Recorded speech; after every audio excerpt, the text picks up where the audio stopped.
Chris, driving to China Grove this morning, and I'm going through Durham on I-85, and I just wanted to give a shout out to, I'd like to give credit where credit is due, and, I still think that North Carolina Department of Transportation is one of the most corrupt and inept organizations I've ever run across, but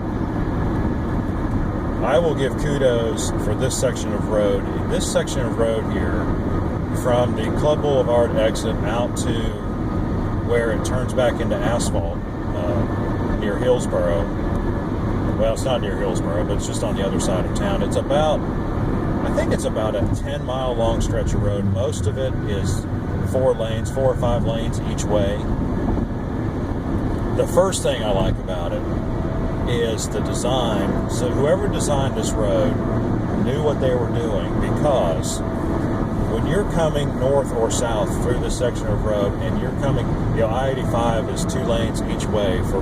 In a half mile, keep left at the fork to stay on I-85 south.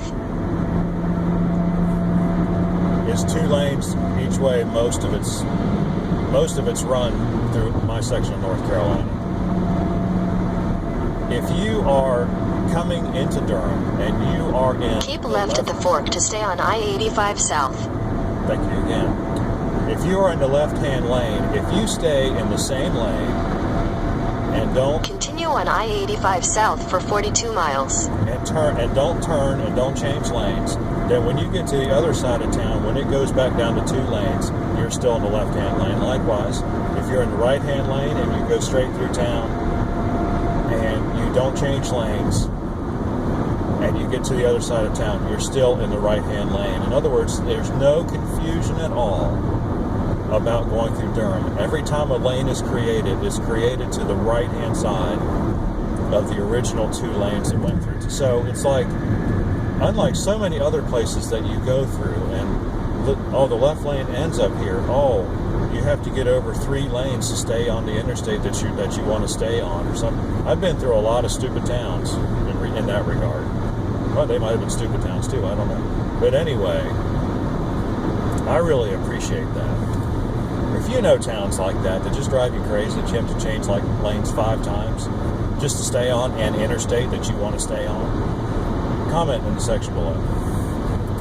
But I would also, in regards to this highway, well, it goes from Club Boulevard to where the Durham Freeway merges in, and it turns back to asphalt. This road is 10 years old. I know it's 10 years old exactly because I was still working construction.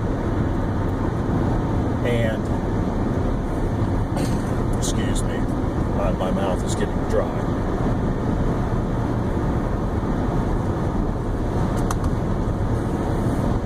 Oh, yes. I was still working construction, and we were remodeling a Harris Teeter in Burlington, so I think it took them about a year. That was another thing. They got it done fairly quickly. I think it was about a year. It might have been a little bit more. My memory's a little fuzzy. What I do remember is about the week before we finished that job, they opened up all the lanes. It was completely finished. Of course, right? I had to deal with all the detours and traffic and everything for 9 months, but that's okay, because that's part of building a road. I just finished driving through town, and I'm looking at that road, and there's not chunks missing out of it. There's no cracks that I can see. It drives just as nice today as it did when it was first done. In fact, it drives a little bit better because they've gone through, kind of ground down the concrete on all the rough spots. I mean, it's still, you wouldn't know.